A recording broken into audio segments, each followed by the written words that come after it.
नमस्कार, मी वैष्णवी. आपण पाहतात Indian TV news. Indian TV न्यूजच्या बुलेटिन मध्ये आपले स्वागत आहे. चला तर नजर टाकवायच्या काही विशेष घडामोडींवर. दरवर्षीप्रमाणे यंदाही श्री मलंगडाची यात्रा सफल झाल्याचे राज्याचे मुख्यमंत्री एकनाथ शिंदे यांनी सांगत उपस्थित नवनाथ भक्तांचे स्वागत केले. शिवसेना प्रमुख बाळासाहेब ठाकरे यांच्या आव्हानानुसार व धर्मवीर आनंद दिघे यांच्या आदेशानुसार मलंगड यात्रा गेले अनेक वर्षापासून सुरू आहे. मलंगड यात्रा हीच मलंगमुक्तीची पहाट आनंद दिघे यांनी म्हटले आहे.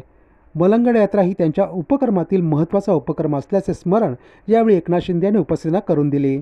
श्री मलंगडाची वहिवाट हे महत्त्वाचे आंदोलन असल्याने आपण मलंगनाथाच्या दर्शनाला आवर्जून आल्याचे मुख्यमंत्री एकनाथ शिंदे यांनी यावेळी बोलताना व्यक्त केले आहे.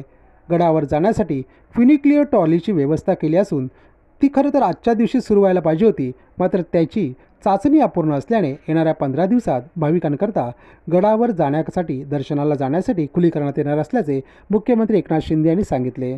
आनंद दिघे यांचे ठाणे जिल्ह्यातील कामामुळेच मी मुख्यमंत्री झालो आहे. हे सरकार सर्वसामान्यांचे आहे, कष्टकऱ्यांचे आहे, शेतकऱ्यांचे आहे, महिलांचे आहे, युवकांचेही आहे. आधी सण उत्सवांवर निर्बंध होते. आपल्या सरकारने सर्व सण उत्सवावर निर्बंध उठवले असल्याचा उल्लेख देखील मुख्यमंत्र्यांनी यावेळी केला.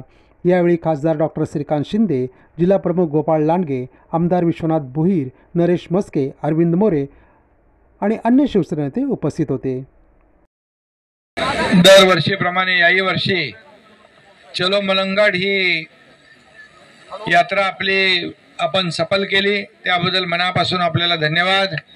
आदरणीय शिवसेना प्रमुख बाळासाहेब ठाकरे यांच्या आव्हानानुसार, धर्मवीर आनंद दिघे साहेबांच्या आदेशानुसार हे मलंगड यात्रा गेल्या अनेक वर्षापासून सुरू आहे आणि म्हणून मलंगड यात्रा हीच मलंगमुक्तीची पहाट असं दिघे साहेबांनी म्हटलंय आणि म्हणून ते आपण कायम दिघे साहेबांनी जे जे कार्यक्रम, आंदोलन, उपक्रम सुरू केले ती कायम सुरू ठेवण्याचा प्रयत्न आपण सगळ्यांनी केलेला आहे. आणि त्यातला महत्त्वाचा जो मलंगड यात्रा ही त्या दिघे साहेबांच्या महत्त्वाच्या उपक्रमामधला एक महत्त्वाचा कार्यक्रम आहे आणि त्यामुळे आज देखील आपण सगळ्यांनीच या मलंगनाथाच्या दर्शनाला आपण सगळे आलेले आहात. मी तुम्हाला मनापासून धन्यवाद देतो. हे फेनिक्युलर चालू झालेली आहे, पण आता त्याचं आज खरं म्हणजे चालू करायला पाहिजे होती. टेस्टिंग वगैरे चालू आहे, पण आता किती दिवसात चालू होईल? आता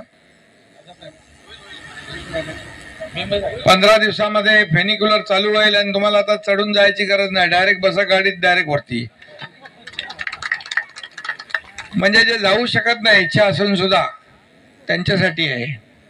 त्यामुळे सगळ्यांना दर्शन घेता येईल आणि बरेच दिवस रखडलेला हा प्रकल्प आपण आता सुरू करतोय. मी आपल्या सगळ्यांना खूप खूप शुभेच्छा देईन, मनापासून आपलं सगळ्यांचं अभिनंदन करीन. आणि धर्मवीर आनंद दिघे साहेबांनी सुरू केलेलं, किंबहुना या ठाणे जिल्ह्यामध्ये, महाराष्ट्रामध्ये दिघे साहेबांनी जे काम केले, जे कार्य केले, कामाचा डोंगर उभा केला, त्यांच्या आशीर्वादानेच आज आपलं सरकार स्थापन झालेलं आहे आणि हा तुमचा एकनाथ शिंदे राज्याचा मुख्यमंत्री झाला आहे. त्यामुळे आपल्या सगळ्यांना खूप खूप मनापासून शुभेच्छा देतो. हे सर्वसामान्यांचं सरकार, गोरगरिबांचं, शेतकऱ्यांचं, कष्टकऱ्यांचं, माता भगिनींचं सरकार आहे, युवकांचं सरकार आहे. आणि म्हणून आपल्या सरकारमध्ये, आपलं सरकार स्थापन झाल्यानंतर त्याच्या अगोदर सगळे सण उत्सव बंद होते, बंदी होती, परंतु आपलं सरकार वारकरी मंदिर, बरोबर ना, पंढरपूरला पण आणि म्हणून जसं आपलं सरकार आल्यानंतर सगळ्या सण उत्सवांवरची बंदी आपण हटवून टाकली. सगळे सण उत्सव, आपली परंपरा जोरात सगळीकडे साजरी होऊ लागली. खरं म्हणजे महाराष्ट्र एक संस्कृतीचं आपलं एक परंपरा जपणारं राज्य आहे आणि म्हणून मी पुन्हा एकदा आज मलंगनाथाच्या दर्शनाला आपण आलेला आहात. मी आपल्या सगळ्यांचं मनापासून स्वागत करतो, मनापासून आपल्याला शुभेच्छा देतो. धन्यवाद. Bureau report, Indian TV news, Kalyan. या होते इंडियन टीव्ही न्यूज. तुम्हाला आमच्याशी संपर्क साधायचा असल्यास स्क्रीनवर दिलेल्या क्रमांकाशी संपर्क साधू शकतात. 9320